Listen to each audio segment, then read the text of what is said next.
Hello, everyone. Welcome to the Midwestern Marx Podcast, Episode 8. I'm back with my co-host, Carlos Garrido, and today we have a very special guest, BayArea415, here to talk about China, Chinese socialism. We're going to talk about Israel-Palestine a little bit because that's been in the news lately. We'll discuss all of our favorite works of Marxist theory, and yeah, it should be a great discussion. We're excited to talk to Bay here. So, yeah, how you doing today, Bay? I'm doing well. Thanks for having me. Really excited to be on here and talk a little bit about China with y'all and what's going on in the Middle East, along with some favorite works of ours on the team and whatnot. But really appreciate it. For sure, yeah, we're pumped to have you. So the first question I want to ask or hear how you would elaborate on this or respond to this is China socialist? This is probably the number one question I get since I started talking about China. People, it's a bit of a simplistic question. The answer I usually give is that's sort of a non-Marxist question to just look for these simplistic yes or no answers. Sure. And we got to look at the context and be dialectical and materialist in how we analyze China. But how would you answer that question if you were asked, is China socialist? An enthusiastic yes. I would just say straight up, not only is it socialist, but it's one of the most important socialist societies that in existence today, ever since the Soviet Union. It is the largest country that calls itself socialist under the Communist Party of China, uh, and with the accomplishments that it has done under its system and is towering over the Western capitalistic liberal democracies, I think it is incredibly important that more and more leftists see uh, China as socialist. And, main reasons is, first off, we know economically, and, among leftists and amongst Marxist Leninists, we can obviously say that economically, China is not socialist, obviously. The means of production is technically under the state, and it is transitioning towards more socialistic and communistic pathways. Those are the goals. But currently, with having markets and sort of having these special economic zones where uh, there's a more capitalistic element in the economic sector and whatnot, it's really looking like more of a state capitalist or something that Lenin described in his Tax and Kind sort of thing, which is, by the way, a Marxist concept, a Marxist-Leninist concept in and of itself.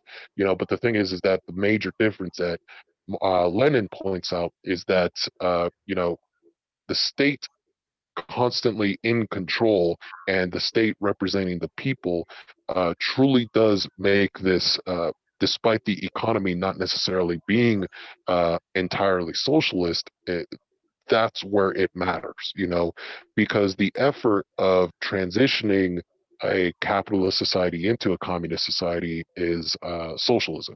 And when you have the dictatorship of the proletariat, when you have all these Marxist communist concepts in play with the CPC on top, uh, along with the fact that they are enthusiastically still trying to go towards the pathway on communism, it's really important that we say that overall it is a socialist country. It is ideologically pursuing socialism and communism, and it should be upheld for any Marxist, Leninist, socialist, communist, leftist out there in the world. So Yeah, I think that's a great answer. And one of the things I get frustrated with is, when you look at the history of socialist experiments and the number of experiments who have either been completely destroyed by the United States and Western imperialism, or have, are in a situation like Cuba and Vietnam or the DPRK, where they're trapped under embargo, facing constant aggression from the US. Then you have China, who's found this way to using state control of certain sectors of the economy, using these 5-year plans, using the strength and the size of the Chinese Communist Party to kind of find a way to continue developing through the rules of global capitalism and with the sustained regime change efforts from the US, and then when you have people within the US, leftists or socialists within the US, poo-pooing China and what they've done as they've brought all their people out of poverty and managed to, combat U.S. imperialism the way that no other socialist experiment ever really has. I'd take the same position as you there. Yeah, one of the things people don't notice is that when the Soviet Union falls, not only are the previous countries that made up the Union up for grabs, but the whole third world is basically up for grabs at the hands of imperialism. And China presents a blockage of that imperialist force. And also, I think that, like you mentioned, Eddie, this binary between is it socialist or is it not, and in terms of economics, like you mentioned, Bay, is idealistic. It's an undialectical way of thinking, right? And it's the sort of imposition of the logic of capital that it's either one thing or it's another. And so I'd like to think of their economic development as a process of building socialism. You can't, especially when you're within the context of global capital, you can't expect the ideals of what the lower stage socialism looks like in Critique of the Gotha program to materialize itself completely in a country that has to function within global markets and do all sorts of things. So what they've done with the elimination of poverty, which they did ahead of their own plans, is completely impressive and something that every person that considers himself a socialist should praise. Agree 100%. And that was, that was the main drive on why we needed to explore Deng Xiaoping and China 2050. Deng Xiaoping, obviously the modern architect of China, what is a lot of both on the left with dogmatists and ultra leftists, and on the right trying to claim that Deng Xiaoping was a capitalist is absolutely a misconception. Deng Xiaoping was a enthusiastic supporter of Mao in the early years and was a dedicated communist during the revolution. And he detested liberalism. He detested, in, like Western infiltrations of China as he was pushing his opening up and reform. And, his famous quote that we're not going to be scared of opening up and letting even foreign investment in because we can combat their influences. And it has worked. A lot of people, obviously negatively point towards Tiananmen Square as well. And, that's a big misconception on what necessarily happened as well with the protests and everything. I think there was I forget what it's called, Operation Yellowbird or things like that, but they were sneaking in CIA operatives from the protest through Hong Kong to either flee China or enter China through those protests. And but to say that, Deng Xiaoping was a capitalist, but, come hard on the liberalism that was starting to perk up after the fall of the Soviet Union. It's a tale of two, sort of different pictures that people are trying to portray here, along with China 2050, saying that, oh, we're not going to reach socialism till 2050 or blah, blah, blah. It's more of an understanding of where where all these 5-year plans and what the economic elegance and complexity of these plans. And it's just so interesting to see the trajectory, the ongoing growth and progress of the Chinese economy, building up their material needs and conditions while building up their productive forces for 1.4 billion people, to the point where they are eliminating poverty and they are providing high standards of education, healthcare, and things like that, which people need, and at the same time continuing on this pathway towards socialism and communism. And that's what we wanted to confirm as well. And people getting confused with, 2077 or 2100, they're just pushing off socialism so they can appease their own capitalistic sort of aggressions and things like that. That's a misconception as well.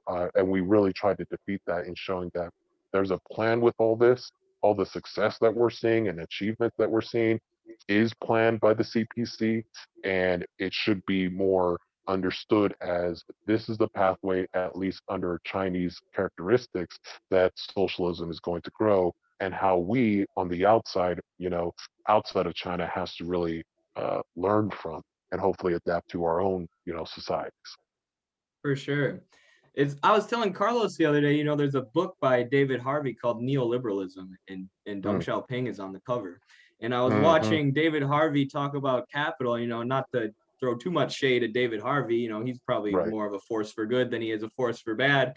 But right. he uses China as an example in Capital a bunch. This is how capitalism works. Once China allowed these markets in, the whole country just went to neoliberalism, went to garbage. And he Mm. says, I just want to ask Deng Xiaoping or ask him, did you actually read Marx? Did you actually take the time to understand Marx? I'm like, Wow. David Harvey, you can read what Deng Xiaoping wrote about Marx. You can see him, Right, as you said, calling liberalism terrible and right. saying he's an avowed communist. Or you can read Xi Jinping and talk about, how recently there's been this giant anti-corruption campaign and a move towards, even more nationalization and control by the party so that they can, continue moving to socialism. You've seen them crack down on Jack Ma recently. Hmm. That was another attempt to avoid too much finance capital into their country and whatnot. But Right. and as you said, it's extremely complex. And when I was digging into the details of it more this morning, when you look at exactly what the party is doing and how they're combating what the U.S. is doing, where the U.S. is essentially this finance capital dominated hegemonic power. Whereas China has heavily invested in industry and manufacturing and rail and also the essential industries that people need, like healthcare. So people aren't paying insane, exorbitant costs on their rent in China because their housing is publicly controlled. Whereas in Yep. the U.S., part of the reason 78% of our population lives paycheck to paycheck is because we have this rentier economy, where people have to pay tons of their paycheck at the end of every month to a landlord. So you Yep. see, what China's doing is in direct opposition to the U.S., and that's the nature of dialectical materialism. That China doesn't Hmm. exist in a vacuum. Everything they do is in opposition to a global capitalist system dominated by Western finance capital. So there's all, like you said, these intricate plans by some of the smartest people in the world to think up ways to combat that and to build socialism. And a lot of people on the West, rather than read about it, it seems like they'd rather just say, "Oh, state capitalism, I hate it." Right, right. And that's another thing. The word state capitalism itself, it's developed by Lenin as a stage that comes right after their attempt at wartime communism. And he's like, well, Mhm. we're going to have to make some concessions, not on principle, never on principle. It's going to be risky, but when is it not risky to be a revolutionary? Mm. Yeah, I think it comes from an area of Western chauvinism Mm. that people who did not participate at all in the struggle towards building socialism in China, who are not in the class of people that are in the 850 million that have been brought out of poverty into dignified lives, looking at China, and because it doesn't cross off every single one of their little ideal checklists, they reject it. They'll call it state capitalist, and not in the sense that Lenin used it, but in the sense, in a normative, derogatory sense. And it's honestly disgusting. It's undialectical, and it's done by Marxist academics in the U.S. and in the West in general that would write books about dialectics and Hegel and Marx. And when it comes to interpreting things in a practical manner, they're the least dialectical of all. Exactly. And that, it's not only David Harvey or, somewhat Richard Wolff as well, two respected academics. It's really more of this Western chauvinism, I think, that really creeps into these minds. And the thing is that, look, I can't criticize experts because I'm not an expert. I don't have their uh, economics degree or anything like that, but I can say that to the extent that they are talking about, Richard Wolff always likes, co-ops and things like that, and trying to promote this sort of model of socialism as an employer-employee versus, worker-owned sort of mechanisms within companies and businesses and whatnot. Whereas China and, you know, looking at how Marx and Engels justify the transitional state and how important it is, along with Lenin's tax in kind. Not just, as you said, this was a more of a wartime sort of measure, but at the same time, it was still a measure that they thought it was necessary in their conditions and their circumstances, at least in the Russian characteristics. And I think that's where a lot of people kind of get tripped up, because when I was reading more about Deng Xiaoping, they were going against the Soviet model because it was the only model. It was the model for communism and socialism. But at the same time, trying to forge their own pathways and things like that, a lot of people were nervous and scared. But now, after seeing the fall of the Soviet Union, and one of the reasons why I became a Marxist-Leninist was because I looked at the historical achievements and progress of all these companies, or all these countries that made themselves the socialist societies they are today, and whether or not they're successful. And looking at their measurements, their human development indexes and things like that, it's completely obvious that they are extremely successful in pursuing what they need to pursue, and they have not yet relented on the socialistic pathway the way that for example, the Soviet Union and Gorbachev and the CIA infiltration has. Cuba, Vietnam, and Laos, and they're all these countries, already existing socialist countries, they're not letting up on the socialism. They're just they're learning, I think. And that's why China is incredibly important. Seeing the successes that China has, they are lending a lot towards these, not only already existing socialist countries, but the global South as a whole. And we're probably going to touch a little bit on the Belt and Road Initiative, but for the most part, this has just been an incredible pathway for the global South to really release their chains of the Western imperialism that they've been suffering from for decades. So I'm really, we're still writing the script for debunking China's imperialism, or Chinese imperialism, and we're reading Lenin's Imperialist, the highest stage of capitalism, along with I can't pronounce his name, and I don't want to butcher it, but it's Neocolonialism. The title is Neocolonialism, and we looking how intense that book gets into the complexities of how uh, imperialism worked in the West while they were supposedly decolonizing Africa, but all the capital was still tied with the French, with the English banks, with the American banks, and everything. And there was no basically hope for decolonization when the capitalists found out that, hey, we don't need colonization. Maybe we just can control their governments through their economies. And I think that's the most important thing Lenin pointed out in his work. It's like, look, this isn't a political maneuver. This isn't, some type of control. This is basic capital. This is economics. Capitalism will grow to a point, and it's inevitable that it will start imperializing other backwards, quote unquote, backwards nations. And from there, trying to export the more capital from their surplus capital and things like that. And what China is doing is it's really a breath of fresh air to break those chains. So, and we can get into that more a little bit, but ultimately, yes, China is socialist.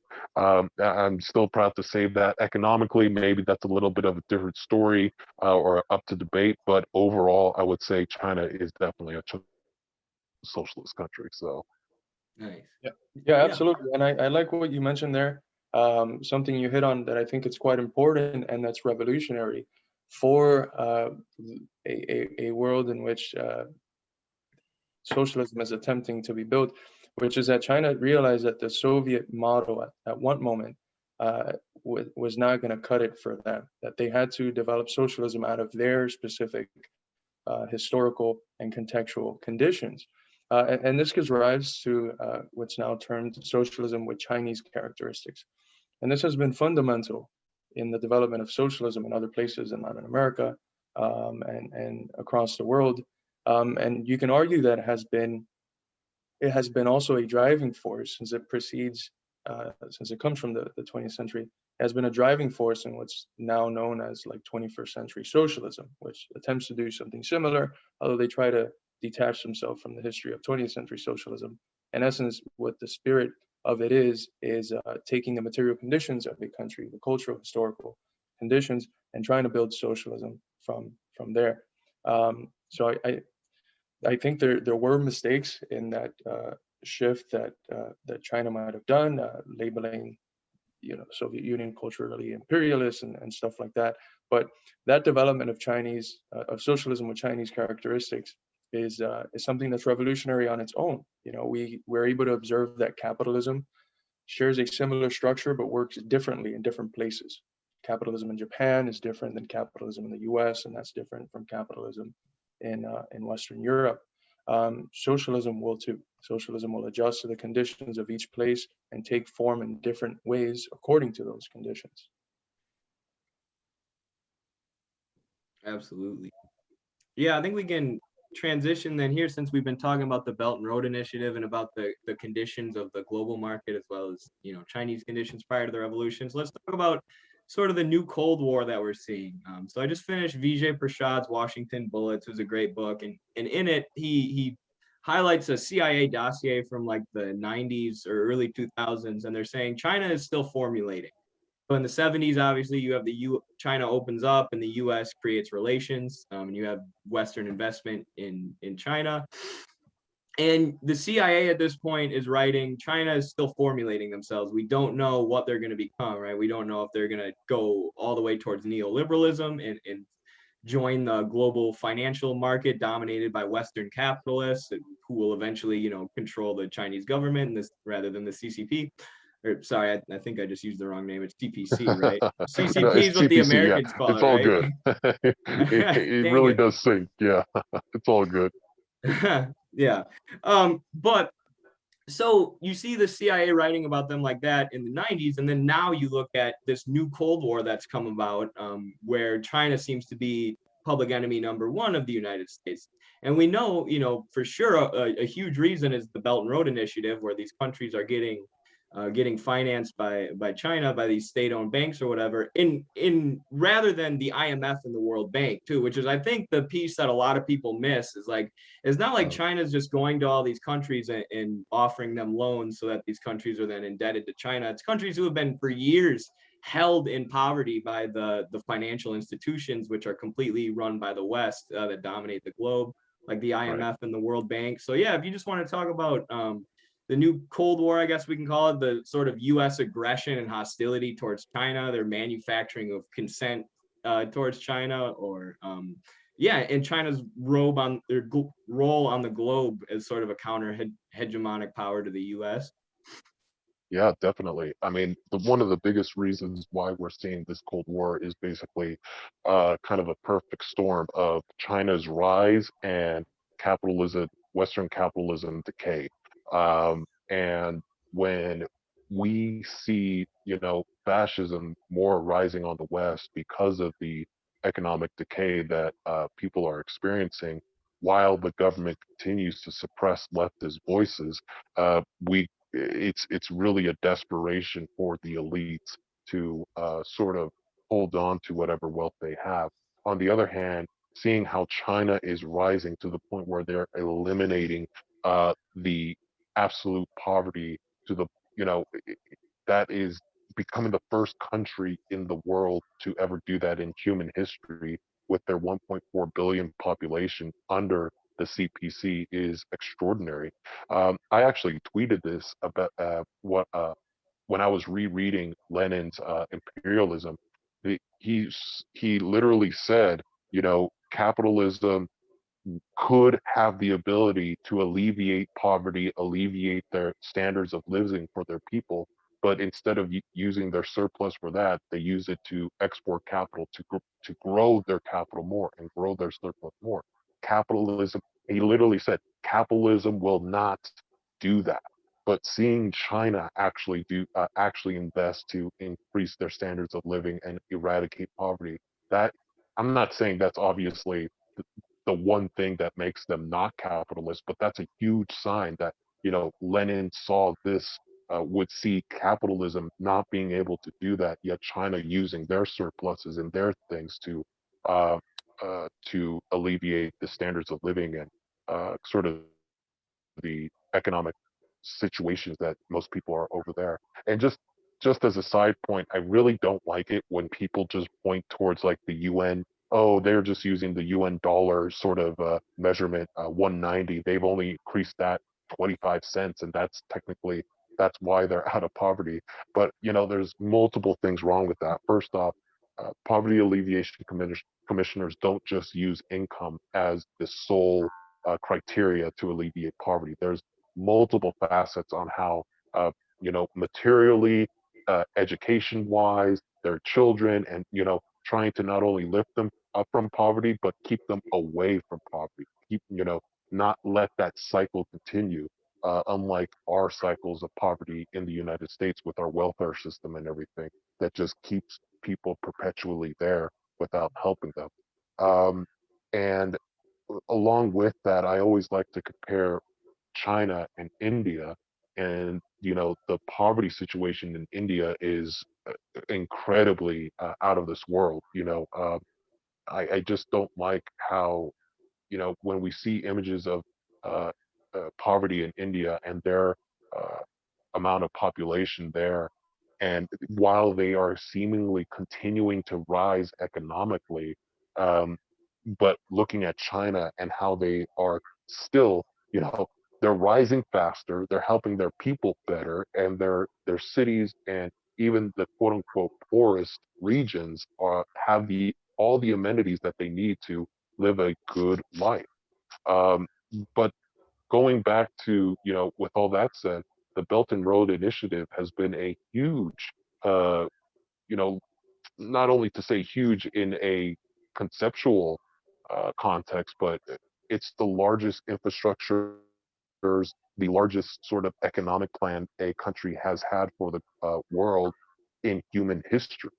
Um, and it was not do it. United States like to say this, they were trying to challenge the West. It's like, no, we're trying to provide for our people. We're trying to, we have 1.3 billion, 1.4 billion people that we're trying to provide for here.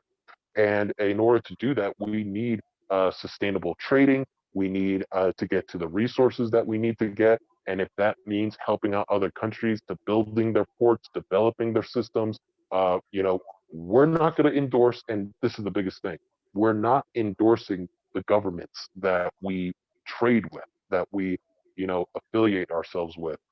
We just want to do deals so we can provide for our own people. And if y'all need a port to do that and we can get those supplies, yes, let's do that. We're not going to push you towards privatizing your markets. We're not going to, do outrageous interest on your loans like the IMF and everything like that. We just want to make sure that we can have a sustainable trading partner that is capable of trading with us and modernizing with us. And in order to, continue our pathway towards socialism, what you all do and everything like that, it's up to you. But, when you talk to the global South like that, which has been under the boot heel of Western imperialism. I mean, even I remember there was a lecture. I forget who it was. Again, my memory slips me, but they were saying that initially they weren't receptive towards China's trade deals. They were skeptical because all they knew was we're going to get exploited. We're going to get torn up. And one of the highlights that China said was like, we were once like you. We were, imperialized. We were humiliated by the West. We were in those shoes. And, in my Socialism Chinese Characteristics video, the last quote that I said about Deng Xiaoping was he he was hoping that China's success would lead the pathway for not only other communist countries, but the third world or the global south as a whole, you know, and to even say that the Belt and Road Initiative really challenges the concept of imperialism uh, in a way that no one really foresaw. It's really it's something that leftists should really study, analyze, but embrace as well.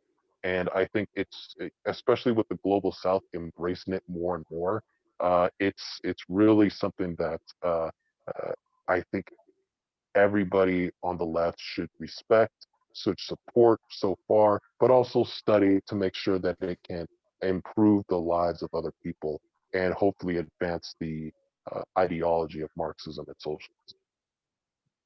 Yeah. I think people fail to recognize too that the absolute domination of Western finance capital that's come about, especially in the last 40 years. That's been the real, imperialism is still sort of the same phenomenon that Lenin observed, but the imperialist tactics of the West have changed, and what we've seen in the last 40 years is a total domination of finance capital, or even longer than the 40 years. So like if you look at Salvador Allende's Chile, Mm, um, uh, Chile was getting something like $200 million in financing a year or whatever, from the global financial institutions before Allende takes power. And then when he does, that gets mm, cut down to I think $2 million from 200. So mm, now you're trying to build socialism and you're trying to run an economy and you're trying to meet people's needs, when you're being choked off from a financial system and in a global financial system that's dominated by these financial institutions. So you've had the systematic holding of these countries in poverty, and then of course, as soon as Pinochet took power in Chile, all that financing shot right back up. But you have a global financial market that's dominated by the U.S. So without a policy like the Belt and Road Initiative, it's almost impossible for countries to escape poverty, even once they have socialist revolution, to actually begin a process of building socialism. And that's why you look at something like what China's doing, and we think of it, I guess, as innovative and stuff. And I guess I don't understand Western socialists who are super negative about it. I understand they're concerned about imperialism, but it just does seem like Western socialists kind of being tricked by the CIA propaganda as usual.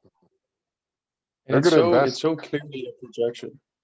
I'm sorry I'm to sorry, go interrupt, ahead. but they are going to invest $300 million per year to say how bad the Belt and Road Initiative is. They just passed a bill in the United States to do that. So keep that in mind. Instead of helping people with $300 million a year, they're just going to talk a whole bunch of smack on what other countries are doing to improve themselves. Oh my God.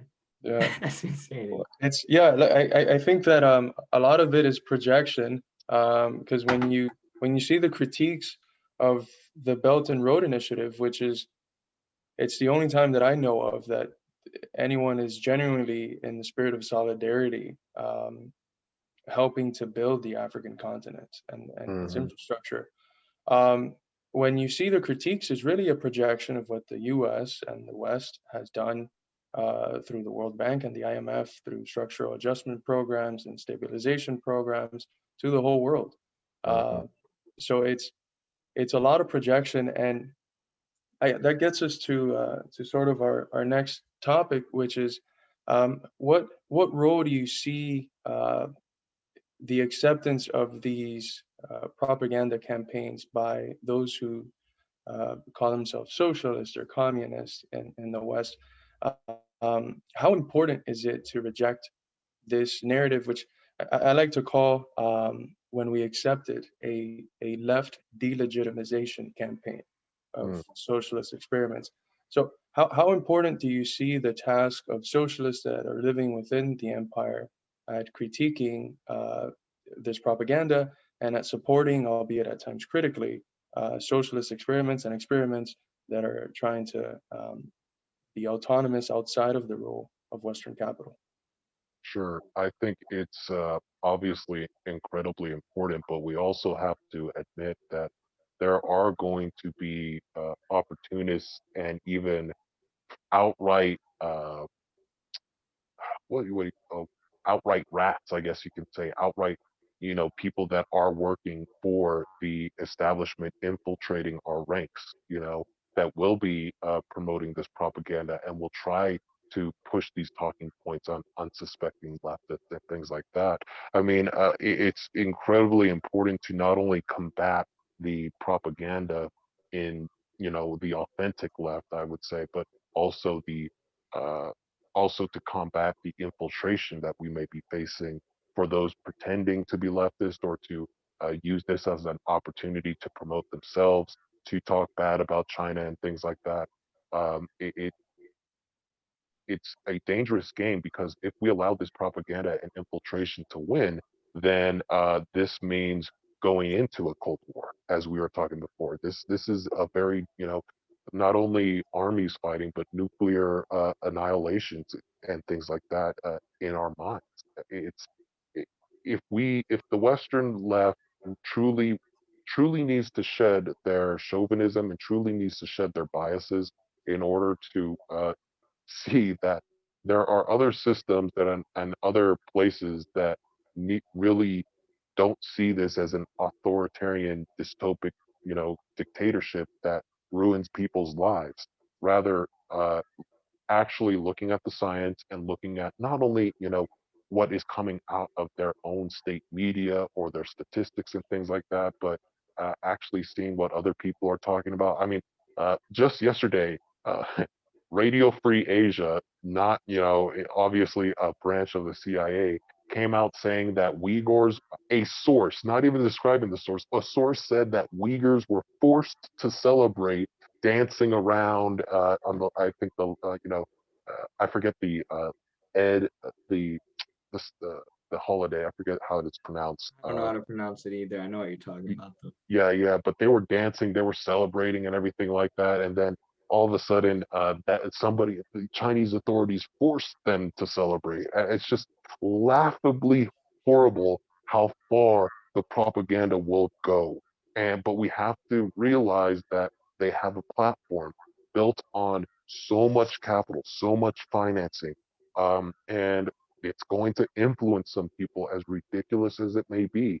And it's not only our side. I remember I was reading a Maoist subreddit's stance on, if China and the United States goes to war, who would we back? We would back neither, because we wouldn't back anybody during World War One. It's an imperialist war, and I'm just like, whoa, oh, to compare China to Austria-Hungary, or Italy. It's so you can't just. It's laughable on how they justify their stances, but at the same time, this is a legitimate.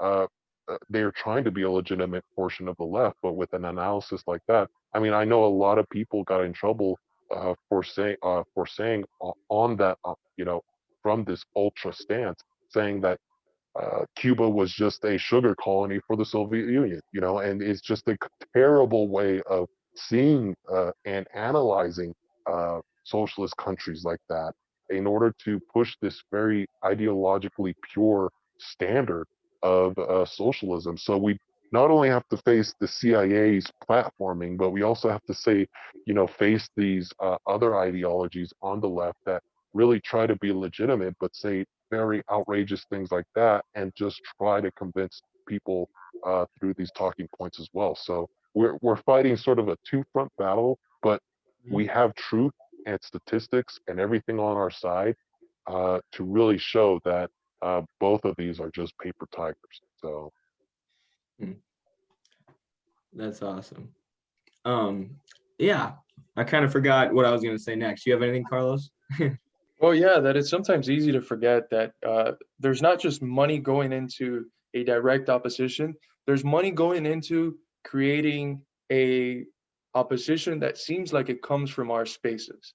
And we have during the first Cold War, and I'm already talking as if there's going to be a second one, like if it's guaranteed. But during the first Cold War, we had the Congress for Cultural Freedom that did precisely that. It got a groups of socialist or soft social democrat academics from the West, and it created a campaign to delegitimize the Soviet Union. And we, like you said, we have two fronts to fight on. We not only have to fight the reactionaries that are clearly our enemy, but also those that seem like they're our friend, but that are either funded or convinced by the funding that's created precisely for those ends, to create a left delegitimation campaign to these socialist experiments around And the world. and MLs get a bad rap too. Like you guys, blame everything on the CIA.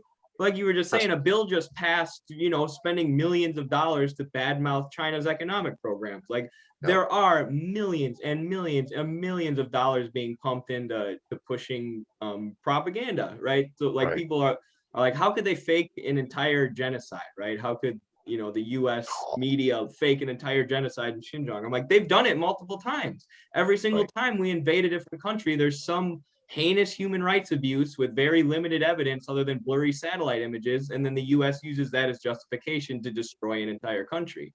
So it's like, Exactly. it's not that MLs are hyper paranoid, it's that we've been studying this stuff intently for a long time, and we've watched these patterns that play out again and again and again, where the State Department says, oh, human rights abuses X, Y, and Z are going on, and all of a sudden half the Western left goes, you're a tanky if you don't acknowledge these things. And then after the U.S. destroys the country, then these leftists are like, oh yeah, I guess you guys were right, but oh well, by then it's too late.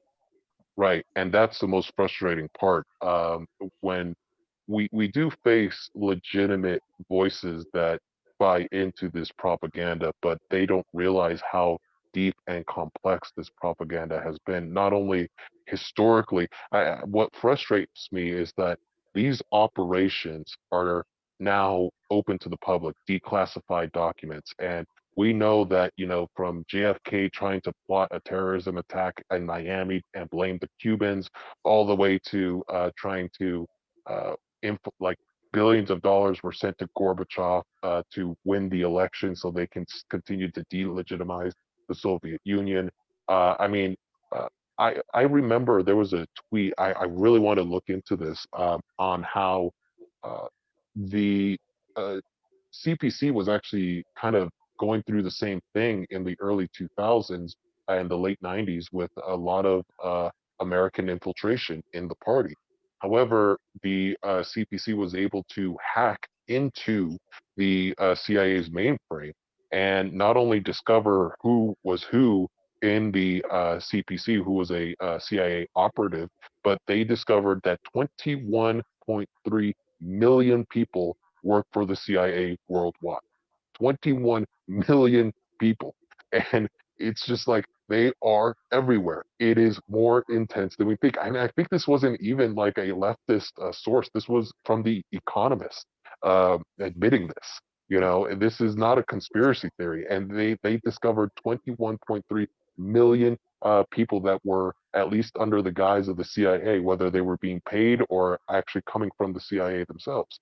The network is intense, and the undermining that they do, along with the amount of money that they have, is not only happening on Fox News but our spaces as well. And even sometimes even in the heart of these countries as well. So it is something that we do have to be aware of. And but to say that, um, I always say that, oh, you blame everything on the CIA. Is like, yes, we do, because they do it. Like and obviously not 100% of the time, but at the same time, when you look at the amount of funding and intensity of their networks, you just have to say, I would not be surprised if there are at least fingerprints left when something goes wrong in these countries, whether it's a riot, whether it's a protest of the opposition, or some type of food shortage, electrical shortage, and etc. The CIA definitely has a hand. So Yeah, and even when it's not direct, like you said, there's indirect means by which those funding attempts affect. There's this one uh, quote message thing. I'm going to paraphrase this, but from a Cuban folk singer, Silvio Rodriguez, where he says that Cuba was not given an opportunity to fail. And that's not mm, just because of the direct influence that the empire and the CIA have on the country, but because of the resulting mistakes that might be made because of those pressures, right? mm, mm, So that's what we also don't realize, that even in the mistakes that are their source might be more directly in other places, um, they are also influenced by the other sorts of pressures. I mean, just think about how one acts if we take it back to the micro level. when one is under constant stress or constant pressure, your actions are influenced by that, right? You can't just you can't bracket that out of your life and function fully rationally while you have all of these things going on. So it's not just the stuff that the CIA does, but it's also what they influence because of what they do that we Right. have to look at. Right. True. And I just want to bring up so people are aware. One of the main outlets right now pushing anti-China stuff is this Epoch Times, EPOCH. Watch out for that if you're not aware of it. It's a propaganda arm of the Falun Gong, which is this like super far right cult backed by also Right. Western interests. And what I thought was Right. interesting about that was they also Epoch Times pushes QAnon really hard, and there were members of the Falun Gong who showed up at the Capitol riots. So then you have corporate media blowing a gasket about the Capitol riots and talking, about the unique evil of Trump compared to other presidents, and some of them accusing Russia. It's like the CIA has literally bred this, right? You have people that the CIA, these extreme right-wing groups that the CIA has been funding to try and destabilize countries, who then end up showing up at the Capitol riots. Right. I don't Right. know. People just do not realize the level of money and the concerted effort to destabilize any left-wing movement around the world. Exactly. And I think that shows, unfortunately, the power of capital and financing. We are still, that our society still has. And whenever people say, oh, if communism and socialism is so successful, why isn't it popular? Why isn't it supported by people? You all should have a party that, get votes and things like that. It's like, no, no, no. There's a reason why the two-party system here is heavily funded and heavily favored for these two parties. There's a reason why we're not growing, but at the same time, our influence is growing among people. To even imagine, even 10 years ago, under Bush or Obama, that that socialism would rise to conversations that we're having today, political discourse that we're having today, it would have been like, what's that's sort of irrelevant or unheard of. But now it's in the forefront of everybody's mind, because not only of discourse changing through, for example, the Bernie Sanders campaign, and saying how socialism can help, a very warped sort of westernized concept of socialism that thinks Norway is socialist for somehow, some way. But at the same time, it does open up the doors to kind of have a discourse in the West about socialism, how it has the potential of being a better system. But at the same time, uh, kind of putting all this in full circle, I think China has been doing a great job in combating all of this with their successes. With their anti-corruption campaign, they've been really sweeping out all these infiltrations as well. I know Maoists have been saying, "Oh, they're arresting, Maoists that are just handing out pamphlets and things like that."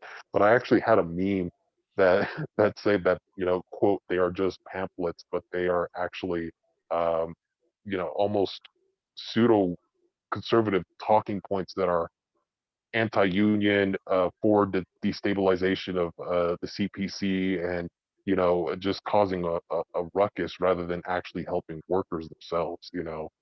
So it's something that we got to watch out for. But ultimately, we've been we have the truth and we have the facts on our side to really show that people are being helped and be living better lives under our system. So as long as we continue pushing that, but in better, more unique ways to combat both left and right influences, will be good. True. What? Yeah. Yeah, Oh, sorry. I absolutely. was just gonna add quick that I drew the ire of some Maoists recently, or our website did. It's very odd, the 21st century Maoist tendency. A lot of them just seem very, very, very ultra. But yeah. Right, right. One of the things I wanted to touch on before we hop on to another topic is that we mentioned how China is socialism in China is not only helping Chinese people in lifting 850 million of them out of poverty. It's not only helping the global South, but it's helping American socialists and the cause of Mm, socialism in the U.S. mm, Because what has kept the working class in the US dormant and relatively comfortable in comparison to the working class around the world has been our status as an empire. And as China is creating a counter hegemony to the US, it is creating the conditions for the US to no longer have those resources to expropriate from nations because now they're allying with China. And that is going to create the conditions in the US whereby a revolutionary struggle is more has better ground to grow than when we had hands all over the world capable of bringing the resources of the world here and paying our workers to have better lives. So the situation that's going on in China is benefiting, the growth of China is literally benefiting everyone. And it's creating the conditions for the fall of the empire and the grabbing of power by the working class in the US itself. And that last point of China helping the US and the cause of socialism in the US is not something that I usually see people talk about. It's a thesis that Marx understood towards the end of his life, and that revolutionaries from the global south have understood that the empire is going to fall from outside. Once it's not able to exploit and expropriate the rest of the world, it will itself dissolve. And I think that China is helping that process come about. Yep, 100%. Yeah, you can never predict, the future, but it does look like things are trending that way. It seems like it. So the owl of Minerva flies at dusk. So, do you guys want to hit our last question here? Just thought it would be fun. Everybody maybe share your favorite work of Marxist theory, why it's your favorite work. And yeah, you want to go first, Carlos? Actually, this is something you'd be good at. Maybe I won't be good at because I'll pick too many. but well, as a philosopher, I naturally tend towards like the early stuff. I think it's really great, especially reading together the shift from the manuscripts to the German ideology. It's just chef's kiss. It's fantastic. But I am a fan of Capital, and I think it's beautiful because if I had to live in an island and just have one book, I think it'd be Capital. It has a little bit of everything. It has great prose. It has beautiful economic analysis, and it still has philosophy. Which volume? The first volume. The first volume. Yeah, right. If you can have the whole set on an island, yeah, you'll be set though. If I can use that as a hack, as a loophole, so when someone asks me, I'll just say Capital, and then I'll be like, oh no, I meant like all three, and then like there you go. surplus value. Yeah. All right, I guess I can go next. My favorite was Lenin's imperialism because I got my degree in politics and I learned, studied a lot of geopolitics, but I didn't really start to get into Marxism till the end of my senior year.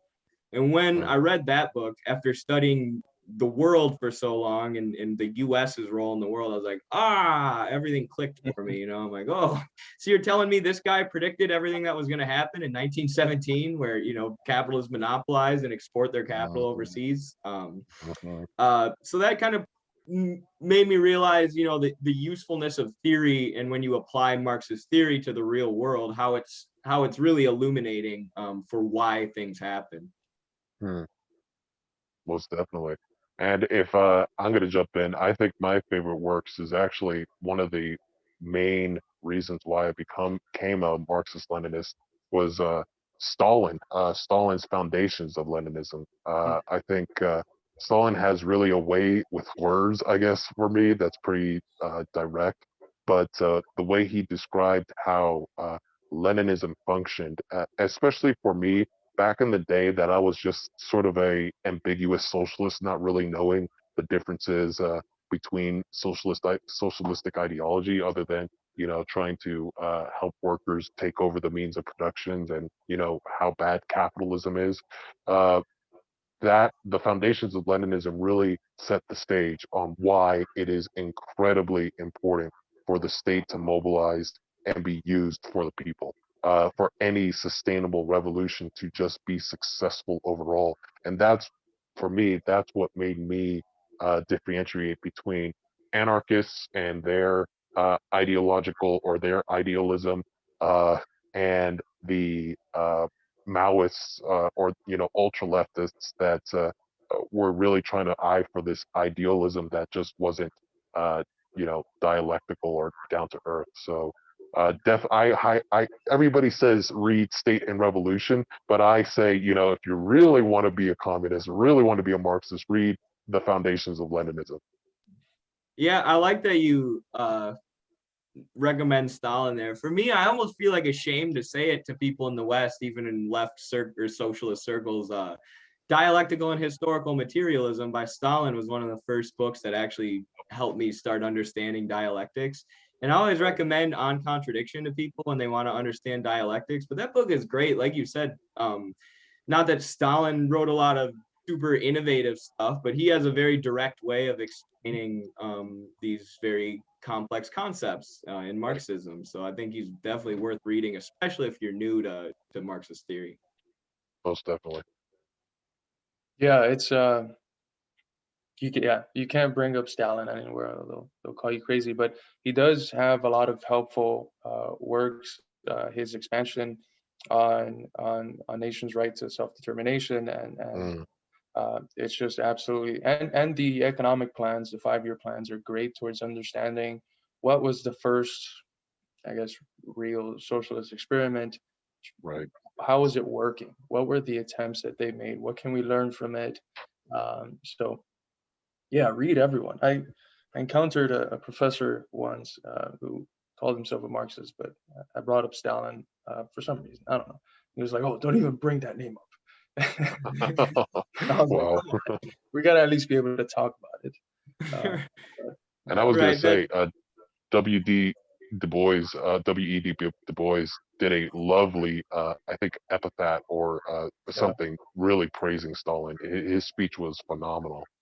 We shared that on our Instagram page, and we got we've never had the audience that angry at us since we started the website. Of our course. comment was like, your favorite leaders loved Stalin. People were so mad. You might not Seriously. like Stalin, but your favorite leaders do, or your favorite figures do. Yeah, exactly. And that we have a lot of demystifying to do, to be honest, but hopefully we will we will continue pushing onward with what we need to sort of uh, deconstruct these sort of animosities and antagonisms from other people, but we will win. I feel like it is, as Mark said, it's inevitable, so one way or another we will have to figure out how to engage with them appropriately, but by pushing our own platforms, it's going to be really important that we show this other side. So Absolutely. So speaking of that, do you have anything you want to shout out before we go, or any last words or advice for our audience here? sure. Just, first off, thanks again for inviting me. This was a great dynamic conversation. I really loved it. I really want to push everybody to this is a really important economic time for everybody to kind of understand why our conditions are the way that they are, from either understanding China all the way to our own, why people are quitting minimum wage jobs, and there's a quote unquote labor shortage when in reality there's not. All the way to something that we probably didn't mean to skip, but Palestine and Israel. Something that we is obviously in forefront of everybody's mind, but this isn't a war between two nations. It's an apartheid. It's an incredible uneven uh, fight between one that's backed by the United States with billions of dollars and another that is just a native people trying to survive and trying to thrive. I think I don't know if your audiences know Hakeem, but he recently posted a great tweet recommending a book. Let me see if I can try to find it. Basically the history of Palestine, um, talking about the the conditions that they had to go through. It's Iliam Pape, Pappe, the ethnic cleansing of Palestine. and John Pilger is quoted on the book as well. But basically, he emphasized how important this book is in understanding Palestinian struggle. So we are actually going to do a video comparing Western propaganda with Xinjiang and Palestine that will come out next week, and trying to show everybody that not only the hypocrisy is real, but it's no longer a hypocrisy that we have to point out. It's something that it's a contradiction that we have to fight against. There's no debate anymore on why this thing is existing. We now understand that it exists because capital, it exists because of imperialist interests, and we cannot debate why. Now we have to fight, so forget about Xinjiang, focus on Palestine, and really focus on helping those people struggle for liberation. So, For sure. That's awesome. Yeah, we're super glad to have you on our show. I think this was a great conversation. It'd be fun to do it again sometime. So thank you for all your great work combating these myths. Some of the most important myths being pushed by the State Department and by the U.S. capitalist class right now are what you're trying to debunk on your channel, and that's really worthwhile. So everyone check out BayArea415 on YouTube, Bay Area ML on Twitter, I believe. Yeah. Thank you so much. Thanks for having me. For sure. Thanks for being on, Bay. It was a pleasure talking to you. Definitely. All right. See you later, everyone.